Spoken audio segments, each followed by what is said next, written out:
1 Corinthians chapter 9 number 3. I am an unprofitable servant. Verse 16. I have no reason to boast about preaching the gospel, for it is something I must do. If I do not preach the gospel, woe to me. We work and expect to be compensated for it. When the pay is low compared to the amount, intensity, or quality of work, we negotiate to increase it. If negotiations fail, we quit the job. This is because the relationship between the worker and the employer is supposedly equal, although it may only be equal in form.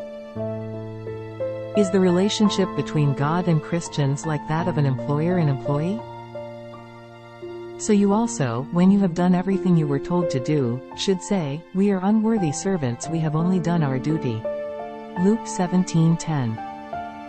There was a time when we discussed the concept of the unprofitable servant. After worship, some people asked why they were considered servants. Some even asked in a challenging manner. While we are indeed privileged children of God, we are also clearly God's workers, co-workers who must preach the gospel and serve. Focusing only on the privilege of being God's children and not considering ourselves as God's workers might reveal our weaknesses in humility and patience, don't you think? Could it be that people expect compensation for their work, and when they don't receive it, they feel hurt and even threaten to leave the church? What if we approached God's work with the mindset of, "I am an unprofitable servant who obeys and remains loyal to the Lord's commands"? Paul considered preaching the gospel his mission. He said that he would live or die for God.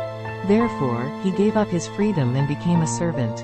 He did not boast about any of his deeds, as they were things he should naturally do as a servant of God. He did not demand compensation for his work or boast about it. He did not ask for a high position or a comfortable life because he had done much work. Even when people welcomed and exalted him, he did not become proud but maintained his position as an evangelist.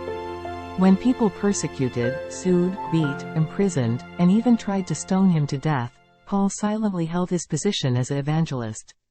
Could it be because he considered himself an unprofitable servant? Lord, I am your unprofitable servant. Help me to obey your commands without boasting or being disappointed. Holy Spirit, lead me in truth.